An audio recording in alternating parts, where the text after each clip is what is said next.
I have a question about in the yoga exercises. You've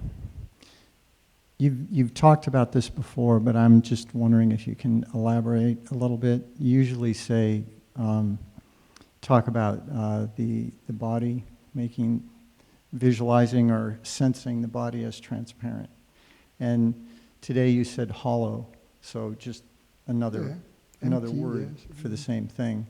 But I'm just wondering if you could say a little bit more about... You mean about the transparency? What I could say is that there is a moment, because the transparency is so natural, that we don't even notice it, like the fish in the water. That's why sometimes I mention it, so that you say, oh yes, I am in this posture, and it feels that there is nothing here and nothing there. And that there are perhaps a few elements perceived, of a stretch here, but between these stretches, it's like a building with all the doors and all the windows wide open, and the garage doors wide open and everything open, and no roof. So, you see what I mean? And the wind blowing in it. So that's... But in the beginning, strangely enough, we experience states that are transitional, in which the emptiness is not completely empty, but which are different from the usual constricted state of the body. And these states, when we experience them, they feel good, they feel like a mystical experience. We feel the expansion of the body. But there is still a phenomenal component to that. And when there is a moment, this phenomenal component disappears as we get more stable in this transparency. And then we don't even notice it. The only way we can notice it is in hindsight if we remember the way it used to be. But there is a moment even you have a hard time to remember the way it used to be if you are referring to 30 years ago or 40 years ago or 50 years ago. So this transparency ultimately is not experienced phenomenally. It's not experienced positively. In the transitional period, there is a change in the positive phenomenal experience of the body. This positive phenomenal experience becomes more transparent, but there is still a texture to it. But there is a moment, there is no texture, it's just empty. Yeah, my experience is what you've suggested as, during the retreat, you go through the exercises, and then in my life, there's times when I'm, standing at the ocean or something like that, and there's just this huge expansiveness, which I'm not aware of until my mind clicks in and goes, oh, there's... But it should be all the time. It should be all the time. It should be that you don't think of it. If you want to look at it, you look at it, say, oh yes, that's here. That's the way it is. You see, and that's a transformation of the body, of the way we perceive the body and the world. It is not. It is a byproduct on the level of the body of the revelation of consciousness, if you will. It is not consciousness itself. It is a different. It is the natural state of the body. If you will. You have that in all tradition. The Christian tradition, they use the word transfiguration sometimes. And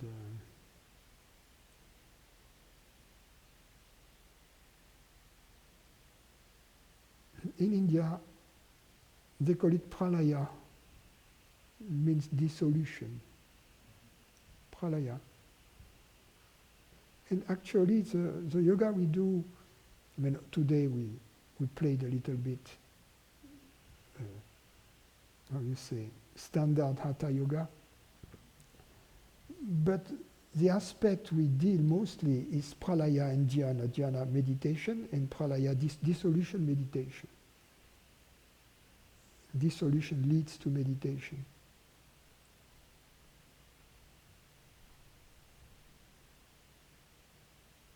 That's part of the what is called the Raja Yoga, which is the yoga divided in two parts. The Hatha Yoga, which is yama, niyama, asanas, kriyas, bandhas, pranayama, and I may be forgetting a few mamas. And then the Raja Yoga, which is mostly Pralaya and Jnana.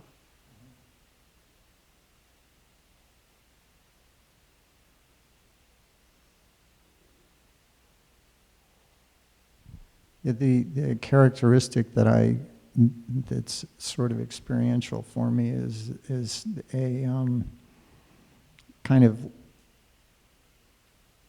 it feels sort of like a fuzziness, like everything's the same.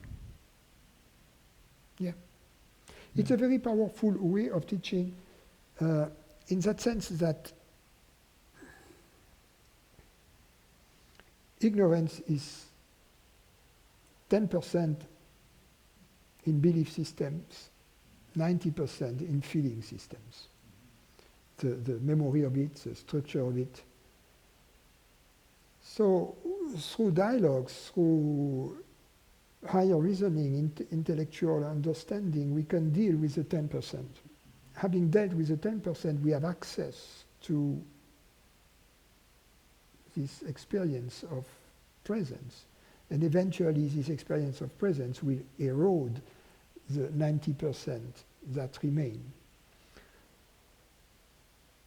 The way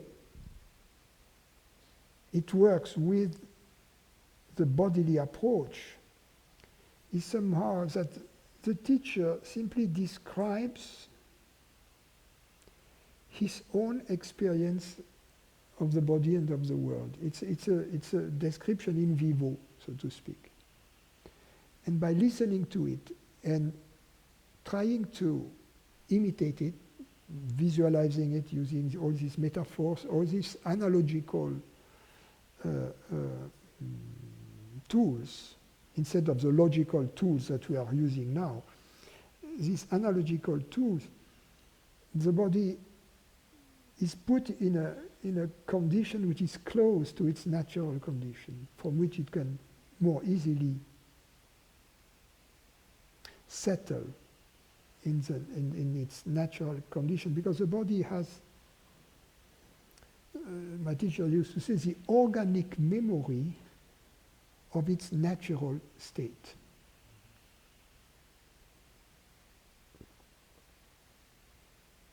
So the whole conceptual thing, it just, that's allowed to drop out, and then when you're doing the exercises, because the psychological, or not psychological, but the conceptual component. Both aspects have to be dealt with. You see, and it is better to deal with those directly. So we deal with the intellectual aspect using logic, reason, words, and we deal with the other aspect using a direct approach through this. My teacher he told me once, well, what we are doing with these exercises is that we are giving the student an advanced preview of what will be the situation in his or her body later on. So it's kind of a preview, so that if they try to go along with it, to change the perception, to realign with this preview, it will have an impact if we erode the entire knot of resistance. That explains it really well. Thank you. One other thing, as far as the breathing that we were doing today, I mean, that's just another part of it, correct? But it's quite different, you know, than just moving the body. But well, it's still you are moving the diaphragm is moving the intercostal muscles are moving. So it's made of movements. It's the same thing. The reason why there is this emphasis on the breathing and on pranayama is that because the breathing processes, the breathing process is always with us, right? At least for some time. And so if you think about a sensation, a bodily sensation that could be a good impersonator of me, of what I am, it is a very good candidate.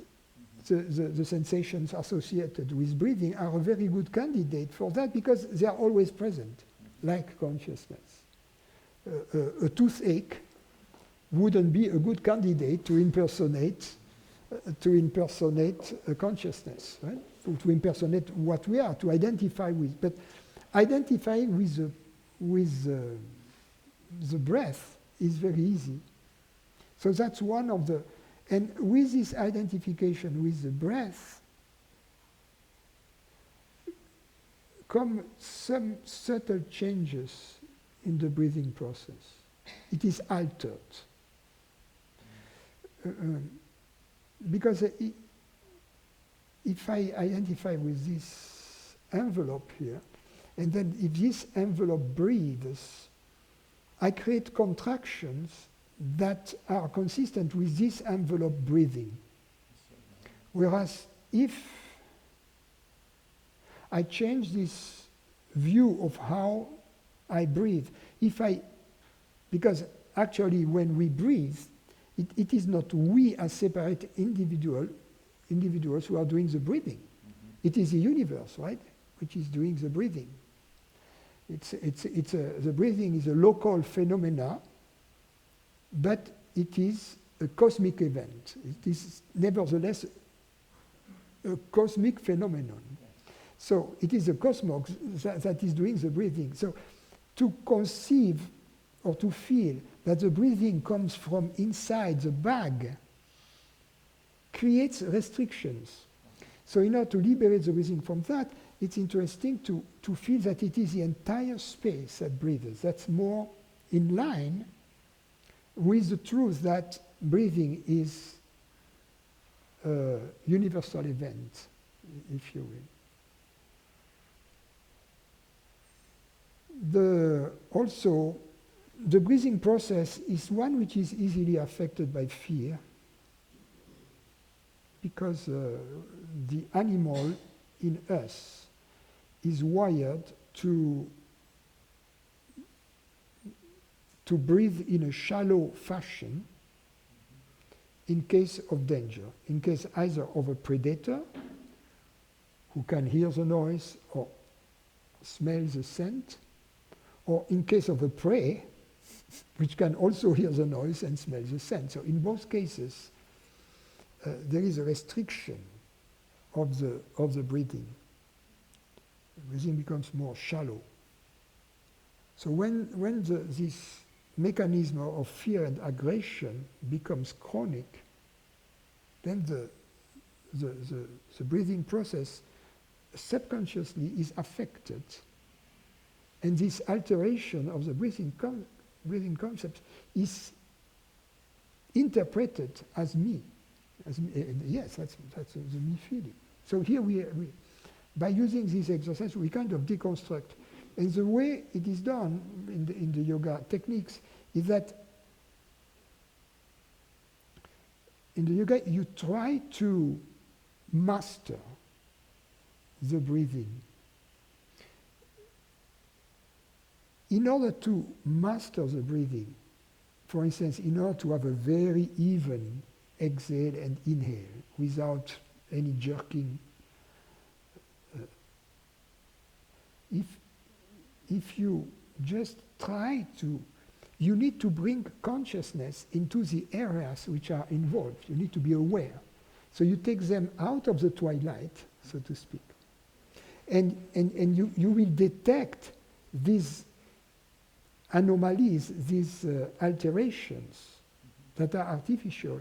And just by trying to have a smooth, even exhale and inhale, you will gain a much precise first-hand knowledge of these areas of the body which are good candidates for ignorance. That's how it works. So Yogins have even added more complexity to these pranayama things. But already to do what you have done today, in feeling that it is the entire room that breathes, breathing evenly without effort, without having a long retention of the breath, too long that becomes uncomfortable, taking it easy, already create a great awareness of all these areas of the body that can be affected. And I would think that my experience is that a lot of the components of that stuff that's undetected by doing the exercises, it doesn't necessarily need to be consciously detected. Well, often the body wakes up to these issues, and then because it has this intelligence, the intelligence of the cells themselves, it reorganizes itself over time, afterwards. There are other aspects. So, for instance, as you should never push the envelope, on the inhale. You should feel that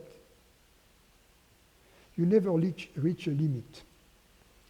Because if you reach a limit, there is a reaction that squeezes. You see what I mean?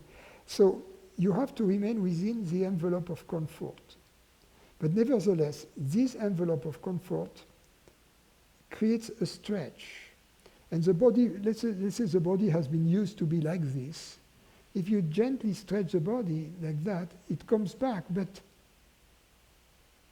he says, oh, I used to be like that, you see, and then it can by itself relax and open. So for instance, the volume of the lungs that can be taken in can increase in this way, in a very natural way, without ever reaching a limit, you see. It increases much faster in this way. Same thing with the flexibility. Before I met my teacher, I had started doing yoga. I mean, I did hatha yoga when I was a kid, but then I stopped. But 2 years before meeting my teacher, I started again with a good teacher, actually, who was also a spiritual person. But nevertheless, it was still a hatha yoga with effort. And I didn't notice much progress on my flexibility. And when I did the yoga with my teacher, this yoga when you never reach when you take it easy, it's more working on the sensations and working on the body.